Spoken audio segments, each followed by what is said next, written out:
मित्रों, सबसे पहले आप सभी को महाशिवरात्रि की शुभकामनाएं। मित्रों, भगवान भोलेनाथ आप सबका कल्याण करें, इस बात की कामना हम आपके लिए करते हैं। और आप मार्च महीना स्टार्ट हो चुका है। मार्च महीना बहुत संभावनाओं से भरा हुआ महीना होता है। हर बार आप लोग देखते हैं कि मार्च महीने में आपकी नई शुरुआत होती है और हिंदू नव संवत्सर भी नेक्स्ट मंथ में पड़ जाएगा। तो देखिए, सबसे बड़ी चीज़ मैं ये बोलना चाहता हूँ कि आप सभी मेरे अपने हैं और आपके लिए हमारा जो भी अभियान है वो सिर्फ़ और सिर्फ आपके लिए है। हमारी अपेक्षाएं आपसे हैं, हमारी कामनाएं आपके लिए हैं।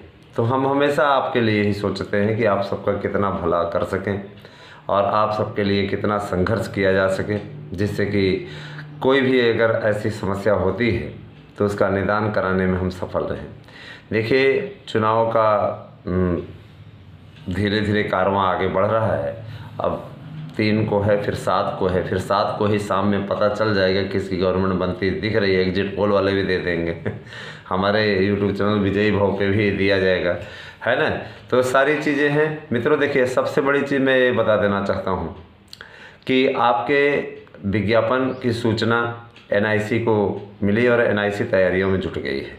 एनआईसी को आवेदन प्रक्रिया समय से पूर्ण करने और सही समय पे उसको पूरा करने के लिए कहा गया है। मैंने सही समय के लिए बोला गया है कि आप 31 जुलाई जो डेडलाइन दी गई है, 31 जुलाई तक आपको आपके शिक्षक भर्ती प्रक्रिया को पूरा किया जाना है।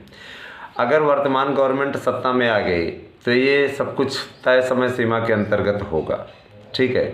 और अगर सरकार बदल जाती है तो यह फिर भर्ती थोड़ा सा डिले हो जाएगी, आगे बढ़ जाएगी।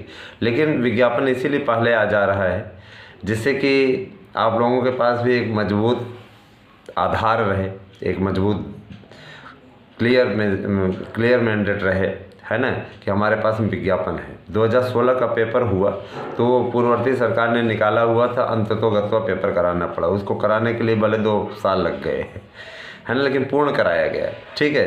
2011 की भी भर्ती पूरी कराई गई। तो ये सारी चीज़ें हैं। और देखिए, जो योग्यताएं बदली हैं उनका आप केवल एक बार ही प्रयोग कर पाएंगे, क्योंकि एक बार के लिए आपको छूट मिली है।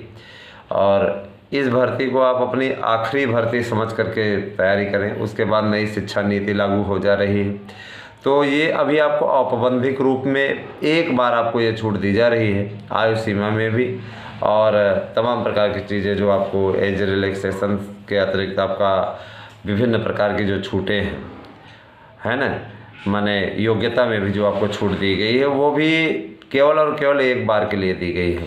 लेकिन मैं आपसे वादा करता हूँ, अगर आपका कारवां इस तरीके से जुड़ता रहा तो इसे हम परमानेंट करा देंगे, ठीक है। ये संघर्ष आप लोगों के लिए किया जा रहा है। और कुछ लोगों को मेरे वीडियो को देख कर, माने मैं जैसे बोल रहा हूँ तो उन्हें बड़ी तकलीफ़ होती है, हाँ, और मुझे मज़ा आता है ऐसे लोगों को चिढ़ाने में और मज़ा आता है ठीक है। क्योंकि देखिए, मेरा काम है सही न्यूज़ देना। कुछ लोग मेरे व्हाट्सएप पे भी मैसेज भेजते हैं, बोलते हैं इतना झूठ क्यों बोल रहे हो। तो हम तो ये कहते हैं, जहाँ सत्यवादी राजा हरिश्चंद्र लोग बोलते हैं वहीं पर जा कर के राजा हरिश्चंद्र की बैतरणी में आप भी लगा के आ जाओ, कोई रोक थोड़ी न रहा है। कोई यहाँ मजबूरन तो बुलाया नहीं है ना। तो यही हम कहना चाहेंगे कि जो भी चीज़ें की जा रही हैं एकदम सटीक की जा रही है, ठीक तरीके से की जा रही है। कला विषय के अभ्यर्थियों ने पूछा था तो उन्हें बता देना चाहता हूँ, 1800 पद आपके टीजीटी में हैं। और हमसे हमारे बहुत से मित्रों ने कहा था पीजीटी का सर आपने नहीं बताया, तो पीजीटी का भी आप लोगों को कुछ डिटेल देता हूं। और टीजीटी के भी जो शेष विषय रह गए हैं उनकी भी डिटेल आपको दे रहा हूं। आप लोग इसको ज़रूर देखिए, गौर से देखिएगा।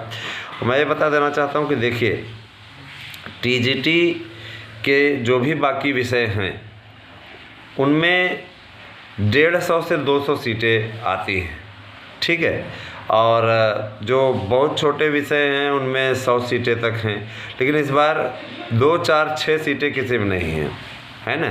और कोई भी ऐसा विषय नहीं जिसका अधियाचन ना प्राप्त हुआ हो। लगातार हम लोग भी इस अभियान में लगे हुए हैं, है ना। DIOS को लेटर हम लोगों की तरफ से भी ईमेल किया जा रहा है कि आप भेजिए, यहाँ पे इतने पद हैं, आंतरिक सूत्रों से पता भी करवा रहे हैं, सरकार को इन्फॉर्म भी कर रहे हैं। तो देखिए ये होती है एक्टिविटी, ठीक है, जो सक्रियता आपके लिए कार्य कर रही है। मित्रों एक चीज़ मैं अवश्य आपसे बता देना चाहता हूँ, एज में रिलैक्सेशन दिलाने के लिए मैंने बहुत संघर्ष किया है, तब जाकर के एज में आप लोगों को रिलैक्स मिल पाया है। और रही बात पुरानी पेंशन स्कीम लागू करने की, तो कर्मचारी यह जरा सा सोचे कि पुरानी पेंशन स्कीम अगर इनको लागू करना होता तो ये पूर्व में ही लागू कर चुके होते। तो पुरानी पेंशन स्कीम नहीं लागू की जा सकती बिना केंद्र के। केंद्र वहाँ पे कोई नियम बनाए, कोई ऐसी व्यवस्था करे, तब जा कर के, जब केंद्र ही नहीं देगी, केंद्रीय कर्मचारियों को मिलती है तभी राज्यों में मिलती है। तो जाहिर सी बात है कि ये सिर्फ चुनावी स्टंट है, इसके अतिरिक्त और कुछ नहीं है। इस बात पे भरोसा करके आप लोग किसी भी प्रकार के भ्रम में मत रहिएगा। दूसरी बात, टीईटी का समायोजन 2011 वालों को लॉलीपॉप थमा दिया गया कि टीईटी का समायोजन, तो टीईटी का समायोजन भी संभव नहीं है। जिस तरीके समायोजन तो सवाल ही नहीं उठता। और रही बात 72,825 की काउंसलिंग की, तो वो भी एनसीटीई से अनुमति लेनी पड़ेगी। इतना आसान नहीं है कि इस तरीके से की जाए। एनसीटीई केंद्र सरकार की संस्था है, तो वो भी आपको भ्रम में रखा जा रहा है। रही बात सेना भर्ती निकालने की, तो सेना भारत सरकार की होती है, ठीक है। जब भारत सरकार के रक्षा मंत्री नहीं निकालेंगे भर्ती, तो ये प्रदेश सरकार सिर्फ आपको बेवकूफ़ बनाने का काम करेगी। जो सपा की सरकार है, सपा अगर ये चाहे कि हम भर्ती निकाल दें तो आपको बेवकूफ़ बनाने का काम कर रही है। चक्करों में ना आइएगा, आप स्वयं समझदार हैं, है ना। जो लोग भरने की कोशिश में कर रहे हैं कि हम भर लेंगे, तो ऐसा संभव नहीं है, ठीक है। तो इनकी गलत फहमियों में मत आइए मित्रों। मैं आपसे बार बार कह रहा हूँ, आप लोग अपना वोट सोच समझ के दीजिएगा। हम किसी के विरोधी नहीं है, लेकिन इतना ज़रूर कह रहे हैं कि जो लोग बेवकूफ़ बनाने का कार्य कर रहे हैं उनसे सावधान रहिएगा, ठीक है। और मैं एक चीज़ और बोलना चाहता हूँ कि आप लोगों का चैनल तेज़ी से बढ़ रहा है, और आप लोगों के लिए जो संघर्ष किया गया है यकीनन आप वो सामने आ रहा है। प्रवक्ता हिंदी विषय में इस बार आपका 300 पद है, और जो 300 पद आपका प्रवक्ता हिंदी का भी तक अधियाचन प्राप्त हुआ है, और 250 संस्कृत का प्राप्त हुआ अधियाचन, ठीक है। पदों की संख्या भी कम है, और ये जल्द से जैसे आ रही है बढ़ाते जाएंगे, ठीक है। और इसके अलावा संगीत, काम, वाणिज्य, इन सब में 30-30, 40-40 पद हैं। तो अभी पदों की संख्या ये जितनी मिली है उसकी अपडेट हम दे रहे हैं आपको। बाकी जैसे जैसे आती जाएगी तो आपको बताया जाएगा। चिंता न करिए, आप सभी को पूरी जानकारी दी जाएगी। जैसी स्थिति होती है आपको अवगत कराया जाएगा। बिल्कुल परेशान होने की ज़रूरत नहीं, हम आपके साथ हैं और आपका सम्मान बिगड़ने नहीं दिया जाएगा, ठीक है। लेकिन जो लोग आपको बेवकूफ़ बनाने का काम कर रहे हैं, मैं ज़रूर बता देना चाहता हूँ कि वो स्वयं नहीं कर सके 5 सालों में, तो अब वो करने का वादा भर कर रहे हैं, तो उनके मुगालते में ना आइएगा मित्रों, ठीक है। आपका भविष्य है, आपको स्वयं सोचना चाहिए कि जो भी चीज़ें केंद्र के अधीन आती हैं वो राज्य सरकार बिना केंद्र के सहमति के कैसे कर सकती है। तो केंद्र में जिनका है उन्हीं को एक बार रिपीट किया जाए, ठीक है। आपसे मैं अपील करते हैं 3 मार्च को, 7 मार्च को आप लोग सोच समझ के वोटिंग दीजिएगा, और वर्तमान सरकार को रिपीट कीजिए जिससे आपका भला हो पाए। Thank you, have a nice day.